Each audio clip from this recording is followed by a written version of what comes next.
Bonjour, vous êtes avec Catherine pour Science TV. On est présentement à la conférence de presse du festival Eureka pour la 6e édition. On a vraiment hâte de voir ce qu'ils nous ont concocté cette année.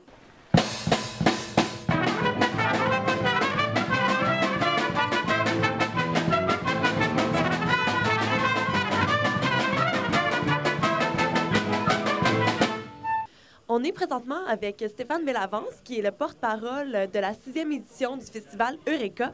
Est-ce que tu peux nous décrire en quelques mots c'est quoi le concept du festival?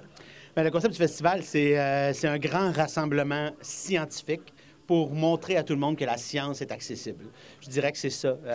En une phrase, c'est ça. Donc, c'est la possibilité de rencontrer plus de 150 scientifiques, des passionnés qui vont nous montrer les résultats de leurs recherches. De façon vulgarisée pour que tout le monde comprenne.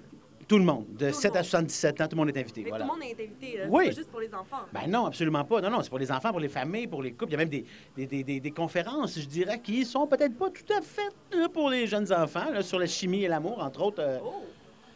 Peut-être pas trop conseillées aux moins de 18 ans, mettons. Dans le fond, les enfants découlent de la chimie de l'amour, mais c'est plus pour les adultes, c'est ça? Voilà. Vous comprendrez le résultat de la chimie de l'amour. On peut lire ici que ça dit « La science met le nez dehors ». Donc, Oui. le festival est...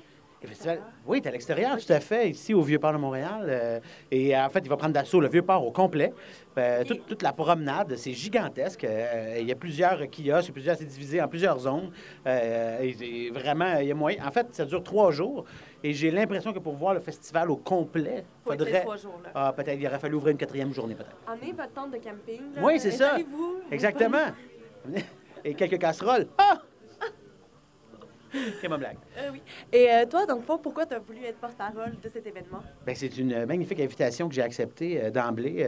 Je suis, depuis quelques années, régulièrement associé à des trucs scientifiques. J'ai travaillé avec le Centre des sciences, j'anime une émission scientifique à Génial. J'ai fait plein de trucs scientifiques, en fait, et je me suis souvent posé la question, parce que j'ai pas nécessairement un pedigree scientifique. Si on regarde mes notes en chimie et en physique à l'école, c'est pas nécessairement les meilleures, mais en même temps, j'ai toujours été curieux de nature, j'ai toujours adoré la science. Mais je pense que c'est ça qu'il faut pour un festival comme ça, être curieux. Et plus je la côtoie, la science, plus je côtoie les scientifiques, plus je suis intéressé, puis je me rends compte que c'est pas si sorcier que ça, finalement.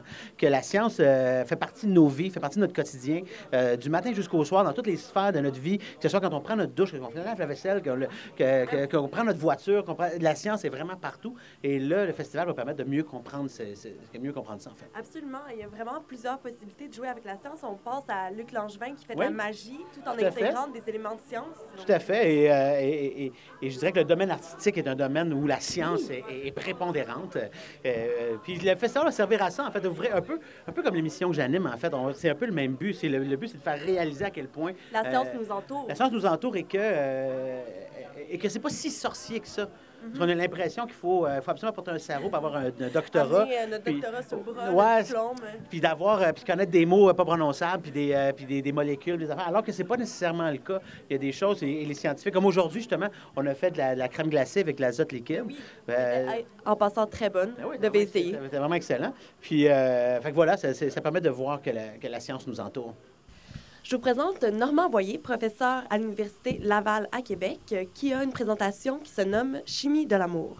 En effet, c'est une conférence interactive pour tout le monde dans laquelle je traite des sujets qui touchent à l'amour d'un point de vue chimique et moléculaire. Par exemple, Ben, le coup de foudre, même la chimie du condom, les aphrodisiaques, l'ecstasy, ça peut même aller jusqu'au Viagra. OK. Et vous prenez ces sujets-là et vous les décortiquez de façon chimique, c'est ça? Tout à fait. J'essaie de rendre avec une pointe d'humour, évidemment, mais on essaie de montrer les aspects chimiques et moléculaires, les aspects scientifiques de différents sujets là, qui touchent à l'amour pour montrer que la chimie, c'est omniprésent dans nos vies. Tantôt, on a pu goûter à une crème glacée faite à partir d'azote qui contenait aussi du chocolat. Chocolat qui est un aphrodisiaque, c'est bien ça? Effectivement, ce que je vais te montrer dans ma conférence, je vais montrer les raisons scientifiques qu'on a démontrées que le chocolat, c'est un aphrodisiaque. Alors donc, si vous voulez en savoir plus, il s'agit de venir à mes conférences. Et les conférences sont à quelle heure? En fait, le samedi à 16h30 et le dimanche à 11h.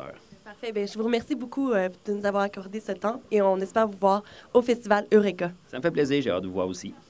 On vous invite fortement à venir nous voir au Festival Eureka qui se tient du 15 au 17 juin.